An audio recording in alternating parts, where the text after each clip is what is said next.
7 terpidana di dalam masih seumur hidup di dalam itu adalah pelaku pembunuhan dalam peristiwa Vina dan Eki. Belakangan semua saksi itu adalah mencabut dan mengatakan itu tidak benar dan mereka berani menyatakan itu di bawah sumpah, menyatakan itu di bawah sumpah di pengadilan peninjauan kembali di PN Cirebon, ya, yang artinya bahwa mereka tahu konsekuensinya kalau mereka salah, ya, bahwa mereka melakukan itu dengan penuh dengan kesadaran dan belakangan kami cocokkan dengan fakta yang ada dan ternyata memang itu kelihatannya menurut kami bahwa itu bukan pembunuhan. Menurut saya dalam keadaan pengaku bahwa pelaku yang dituduh bersaksi mahkota seperti Dede mengaku bahwa itu cerita bohong, ya, peristiwa penting ini terjadi sekali lagi oleh karena karangan ya cerita dari Aib dan Dede. Yang Dede hari ini menyatakan itu tidak benar. Kalau Dasan mengatakan itu tidak benar kan menurut saya ini kan keadaan genting yang harusnya tidak perlu berlama-lama ya, walaupun saya nggak mengatakan bahwa tidak perlu melalui proses hukum. Toh kami sudah lakukan karena kita orang hukum bahwa kita harus menghargai putusan yang sudah ada, inkra yang ada. Ya, menurut saya tidak ada alasan bagi Mahkamah Agung. Apalagi keterangan Dede yang mencabut keterangannya itu diiyakan oleh Liga Akbar. Karena persidangan 2016 lalu yang melihat dan mengiyakan peristiwa pembunuhan itu salah satunya Liga Akbar. Sekarang Liga Akbar menyatakan tidak benar dan sumbernya sama. Dia menyatakan bahwa diarahkan oleh seseorang sama seperti Dede yang bersaksi klop satu. Yang kedua adalah bahwa peristiwa malam itu para terpidana mengaku menginap di rumah kontrakan Pak RT. Para saksi saat itu tidak berani mengatakan melihat bahwa bersama-sama dengan para terpidana ini ada di rumah Pak RT. Dan sekarang mereka mencabut, itulah yang disampaikan Prof. Elsa tadi, ada Teguh dan kawan-kawan, ya, ada Okta, ada Pram, ya. Nah, ini mereka saat ini berani menyatakan bahwa itu cerita bohong, bahwa betul malam itu mereka sebenarnya bersama-sama. Ya, kemudian ada fakta baru bahwa ada yang melihat bahwa peristiwa itu adalah sebenarnya kecelakaan, yaitulah Ismail dan Purnomo, adik yang sedang menongkrong di jembatan Talun.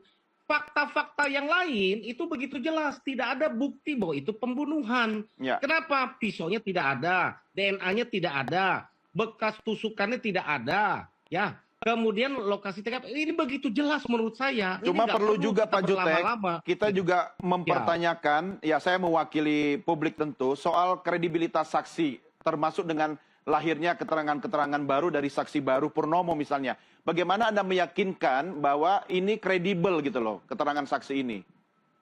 Oh ya gini Mas Doni, kami menghadirkan saksi kan bukan berarti dia mengaku datang kepada kami terus kami tampilkan itu menjadi novum seperti yang disampaikan tadi. Kan kami uji keterangannya berkesesuaian enggak.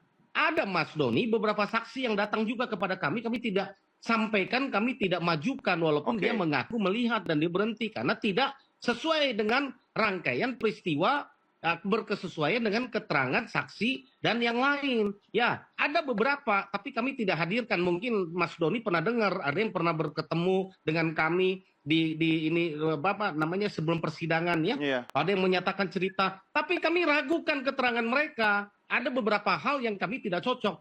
Mas Doni, saya mau kasih tahu ya. Seperti ini ya, seperti Ismail dan Purnomo dan juga Adi yang mengatakan melihat malam itu di kecelakaan, itu diperiksanya karena kami yang mendampingi ya, Adi ya, dan juga Ismail dan Purnomo ketika diperiksa di Musafir ini ya, Adi Musafir ini, pertanyaan itu detail loh oleh teman-teman di Bareskrim loh. Tujuan dia duduk di sana, ngapain, dari mana, sebelumnya dari mana, terus ngapain, nginepnya di hotel mana, bersama dengan siapa, jam berapa, beli makan di mana. Lalu ditanya lagi korek dengan keterangan yang lain sesuai enggak? Jawabannya sampai konsisten. Hotelnya Mas, ya sampai hotel dari Ismail ditanya kenapa kamu nginepnya di hotel situ, kenapa nginep di hotel sana, kamu jalan ke sini, kamu dari mana? Itu detail Mas. Menurut saya teman-teman Mabes Polri ini sudah ahlinya lah. Jangan ngajarin bebek berenang kalau menurut saya kepada teman-teman di Mabes Polri. Artinya gitu kan. Pak Jutek, Anda pun pasti harus yakin bahwa saksi yang diajukan itu kredibel ya dan konsisten, begitu kan? Oh ya iya, kenapa kami berani menyajukan? Selain pengakuan mereka, kami cocokkan kan dengan kondisi TKP, barang bukti yang pernah dihadirkan. ini bukan kita rekayasa ya, sesuatu yang sudah pernah dihadirkan. Ditambah dengan kesaksian bahwa itu nggak ada pembunuhan, maka kami yakin kami membuka alternatif. Ini loh, ada yang melihat ini kecelakaan. Terserahlah Mabes Polri dan juga Mahkamah Agung yang menilai yang kami hadirkan itu kredibel atau tidak gitu loh Mas. Ya baik, jadi sebenarnya kalau Bu Elsa meragukan kredibilitas saksi yang Anda sampaikan, tentu ada reasonnya juga, ada alasannya. Dalam hal ini Bu Elsa, bagaimana Anda mengomentari pernyataan Pak Jutek tadi?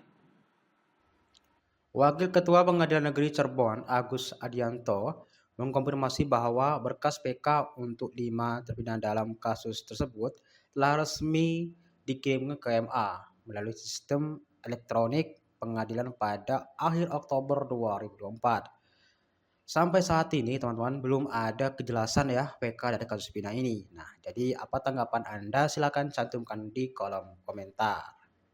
Gawat guys, ada beberapa video yang beredar di masyarakat menunjukkan bahwa Ibtu Rudiana itu benar-benar terlibat di kasus Pina Cirebon. Kasus penangkapan ke-7 terpidana kasus Pina Cirebon atau ke-7 orang yang diduga melakukan pembunuhan kepada Pina dan Eki di tahun 2016.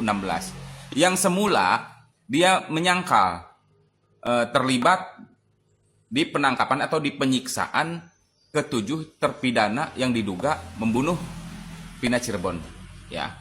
Nah, di sini videonya mencuat. Di situ ada menunjukkan dan terlihat ada Ibtu Rudiana yang sedang menginterogasi seorang Eko, salah satu yang ditangkap, ya. Nah, di sini kita bisa lihat di mana integritas seorang penegak hukum. Integritas seorang penegak hukum dipertaruhkan. Ya, apakah dia benar-benar jujur, apakah dia sedang berbohong? Di sini video ini menunjukkan kenyataan bahwa di situ ada Ibtu Rudiana. Benar kata netizen bahwa kebenaran itu akan mencari jalannya sendiri, dan itu memang benar adanya. Jadi sebagai penegak hukum, sehebat-hebatnya ya menyembunyikan kebohongan, pasti suatu saat akan terbukti.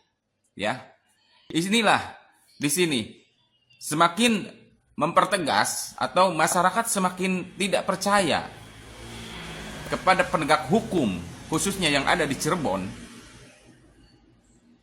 Karena benar ketika yang bersangkutan, ya, si Ibtu Rudiana ini menyangkal tidak terlibat dengan hal yang berhubungan dengan kasus Pina Cirebon ini, tetapi pada kenyataannya video ini membuktikan bahwa dia ikut terlibat dalam penginterogasikan dan penekanan terhadap memaksa untuk si Eko ini untuk mengakui kejahatannya. Sampai si Eko memohon-mohon dan dia mengaku bahwa dia tidak melakukan hal itu. Ini parah.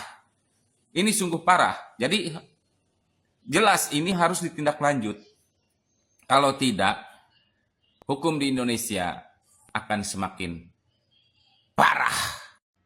Saat ini berkas PK atas nama permohon Rivaldi Aditya Wardana dan Eko Ramadhani telah dikirim ke Mahkamah Agung secara elektronik melalui SIP ya. Berkas atas nama permohon peninjauan kembali tersebut, khususnya nama Rivaldi dan Eko, telah kirim Mahkamah Agung pada tanggal 28 Oktober 2004 secara elektronik. Nah, di sini teman-teman, yang kita tunggukan tentunya hasil dari PK ini ya, dan perjuangan tim Pradi juga teman-teman ya. Semoga aja Pak Oto dan juga Deddy Mulyadi, Pak Jutek Oso, semoga kasus ini cepat selesai ya, agar mengetahui siapa sebenarnya dalam kasus ini teman-teman ya. Jadi mungkin itu saja, apa tanggapan Anda silahkan cantumkan di dalam komentar.